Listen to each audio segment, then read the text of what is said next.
sustainability and environmental justice on the agenda of the city of Johannesburg has also become critical. And I'll make a few examples. I mean, we're at Gandhi Square right now. You would know that the Metro Bus fleet posts a green pack. That green pack is a statement. It is the fact that these buses are propelled in a more environmentally friendly way, that they use a hybrid of compressed natural gas and diesel, but they are ready for a program that we've been working on to ensure that they are propelled through biodiesel and biofuels, and that the feedstock would be produced locally to generate the biofuel and biogas to be able to propel the buses in the city of Johannesburg.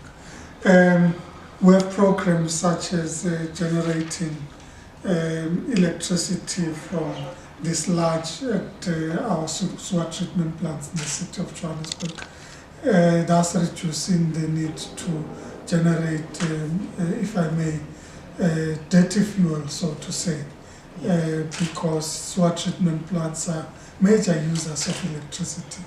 Or programs such as generating electricity by capturing the methane gas at the landfill sites in the city of Johannesburg, and indeed the introduction of electric cars in the city of Johannesburg. We've got the hybrid electric cars in the city of Johannesburg that are now part of the fleet of vehicles in the city of Johannesburg. So introducing environmentally sustainable solutions in the city, I would think, is the third critical program that we... Now, to these areas here that you have been nominated to serve in the advisory board, advisory board, I forgot the name. The World Resources Institute. Yes, World Resources, yes. Okay, so let me ask you, how are you going to deal with that part? And also, I hear that you are also part of SALGA. Are you going to be there full time, or is it perhaps just advisory you'll be making from here? No, all these responsibilities are part-time. Okay. It's an important question. All of them are part-time, Yes. but they demand a lot of time. Yes. I mean, the World Resources Institute Advisory Panel meets on an annual basis. The World Resources Institute is an international think tank and research body that looks at issues such as cities, issues such as urban poverty, food security, issues around transport. So I've been appointed as a member of the advisory panel on sustainable cities. But that's not particularly demanding. It doesn't meet every month. SALGA is, as we know, the South African Local Government Association, the representative body of local authorities in South Africa. It sits on behalf of local authorities in the National Council of Provinces. It sits in the Presidential Coordinating Council, Extended Cabinet, and those sort of fora. That's also not a full-time position, but it's a demanding position in its own right. You are required to represent local government in important fora and ensure that the interests of local government across the board are incorporated and protected, including that legislation that impacts on local government is regularly reviewed. And in many ways, you have to speak on behalf of and in the name of the local authorities in the country. But the organization has a full-time staff complement headed by a CEO. So it's about political leadership and political oversight of the work that's been done at SALGA. The same would apply to the nomination for the world presidency of what I would say is the international counterpart of SALGA, United Cities and Local Governments. Yeah. At this point, it is candidacy. The elections are next week. Okay. I remain humbled by the fact that local government leaders on the African continent after the elections in South Africa continue to say that they would want me to contest for the presidency and that we've received support from other regions of the world. But as with any election, we have to wait for the results of the elections. Okay. But even that, has a full-time secretariat that's based in Barcelona.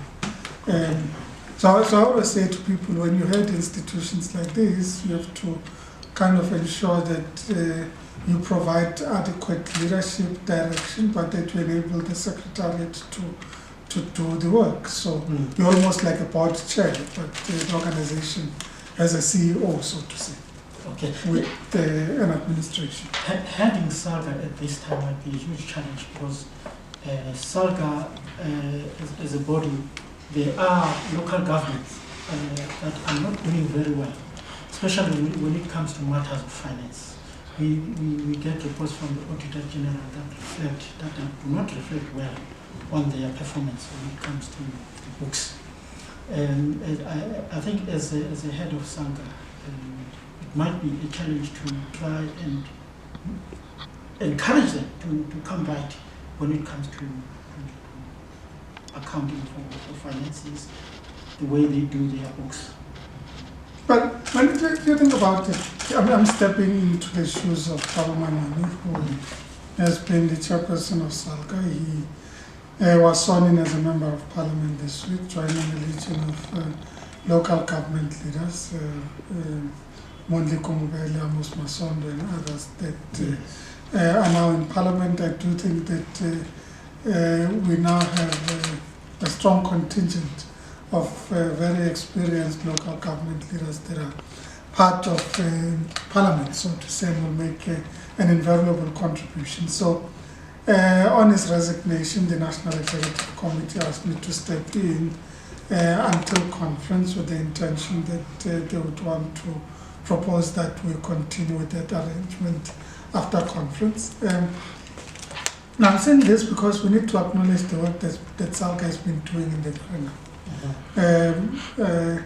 If you compare the state of finances in municipalities 5 years ago and the state of finances in municipalities now, there's been a significant improvement in financial accounting and reporting in our municipalities. Excuse me. Indeed, there remain some gaps that require attention, but we have to acknowledge that significant progress has been made. SALGA has been active in terms of capacity building of member municipalities. We've established an academy to build capacity of both political representatives, but also managers in the local government fraternity. In that regard, I do think that SALGA has an important role alongside the Department of Cooperative Governance and Traditional Affairs to ensure that our municipalities improve in terms of financial accountability, in terms of service delivery, and in terms of transformation. Second last question. There might be a challenge now, especially with some municipalities, especially those that got financial muscle and capacity, like the metros. Some of them are ruled by the opposition. I've been wondering if that won't impact on the work of SALGA, and perhaps in terms of support, how they support SALGA in terms of maybe financially or otherwise, the way that Johannesburg, maybe Tshwane, and other metros work with SALGA.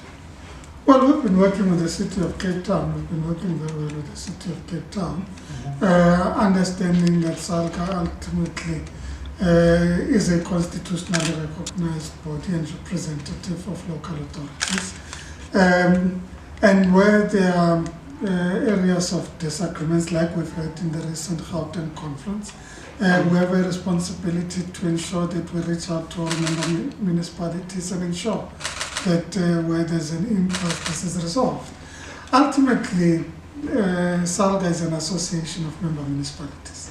Okay. So you have to represent all the members. You have to speak on behalf of and act on behalf of all the members. The last question that I want to ask you.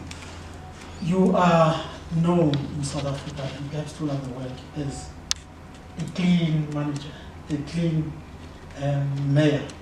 When you look at the fact that you have never been investigated for any corruption and you are highly regarded when it comes to matters of running Johannesburg. I wanted to know what has been your secret in terms of success for Johannesburg? I think in many ways it's about focusing on the task.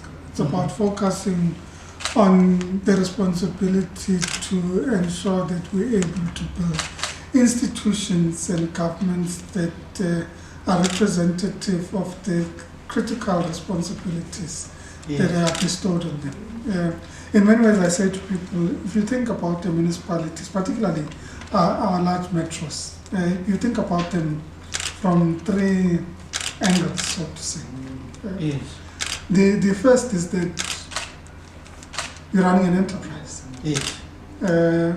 It's credit rated, it raises loans and bonds in the debt capital market. It transacts in the sense that it collects rates and service charges. It is credit rated, as I said. So it's very important that you maintain institutions that have the systems in place that can pass the test of credit rating agencies. And be able to raise loans and therefore be able to undertake its next responsibility, which is about the provision of infrastructure. Because municipalities provide infrastructure, water, sanitation, electricity, libraries, public lights, roads, and so on. So it's an infrastructure development and infrastructure delivery agency. And the third, in many ways in the context of South Africa, where the Constitution enjoins municipalities to be developmental local authorities, these have to be agents for transformation. Yes. That's why, for example, in Johannesburg, programs such as Jozi at Work, Vulindlela Jozi, the Corridors of Freedom, have been very critical because it assumes that constitutional responsibility of building a developmental local authority. Just a rider question here is, do you think that Johannesburg will be able to retain that good credit rating situation as it was under your leadership? Well, at this stage, I think it's too early to tell. We have to look at